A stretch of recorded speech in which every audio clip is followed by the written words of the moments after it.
Dr. Burrell, the IEA director, testified before the committee a few weeks ago telling us that carbon capture, utilization, and storage is the most critical technology we can do to lower our emissions, aside from maybe the continued use of more natural gas and renewables. And you've been committed to that. I appreciate that. But I guess as we're looking at this kind of nexus, if we're looking at carbon capture, utilization, and storage, I think most of the research has been with coal, and yet natural gas is an increasing amount of our feedstock for our grid.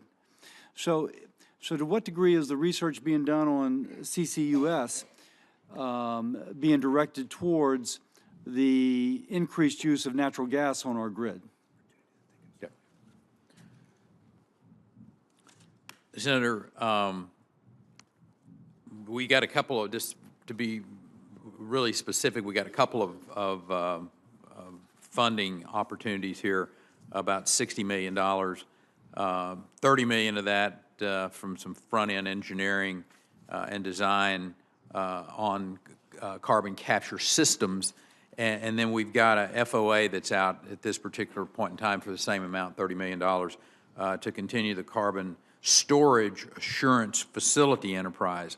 And one of the first projects I went to not only observe but to officially open as the Secretary of Energy was just outside of Houston, a Petronova project.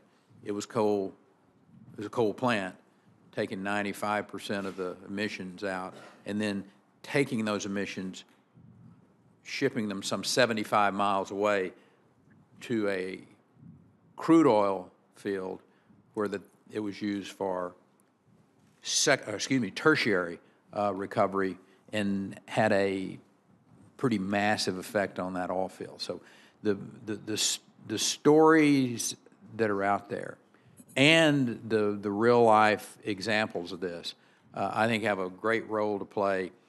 Not just in the United States, but particularly getting outside of the U.S. So I agree with that, but what I understand is that, for example, the oxygen content of natural gas emissions is higher. So that presents a different issue than if it's just coal. And that since the BTU per carbon footprint is so much better with natural gas than coal, that you actually have less CO2 being spun off, so that in itself presents challenges. Correct. And so to what degree is the research, and yet we've seen that the percent of feedstock that natural gas represents in terms of generating electricity continues to climb. So I guess my question is, to what degree is the research being promoted by the Department of Energy, recognizing that natural gas has its unique issues and that it is an increasing amount of the grid, so therefore the research needs to be specific for the natural gas product, if you will?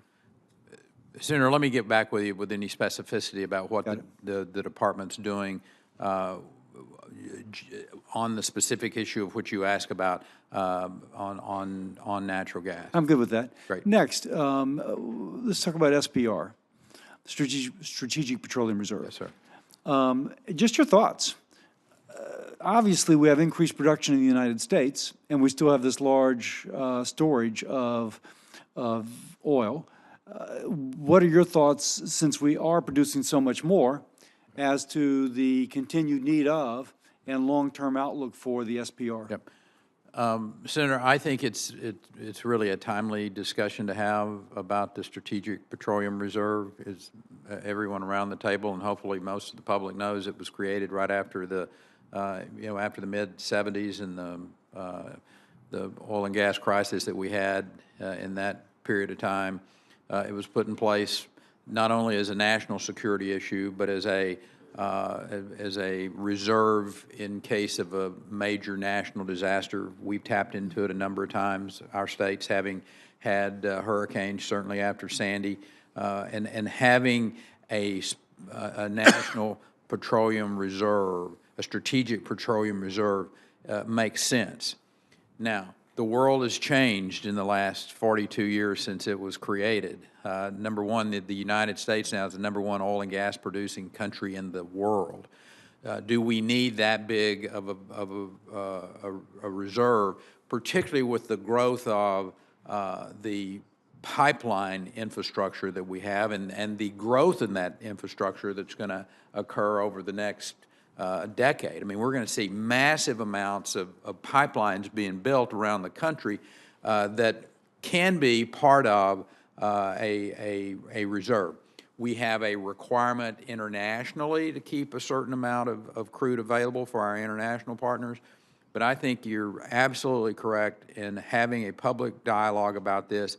Is the SPRO the right size? Can we contract it? Can you rent part of it out to the private sector for storage? I mean, I think all of this is an appropriate, it's time to renew this, the focus on this, and potentially, certainly leave it up to you members of Congress, but I think you'll get it right. But it's time to have this conversation about, do we need to modernize the Strategic Petroleum Reserve? I'm out of time, but I will say that I've been interested as well in the benefit to the federal taxpayer of leasing out some of that excess space. Yes, sir.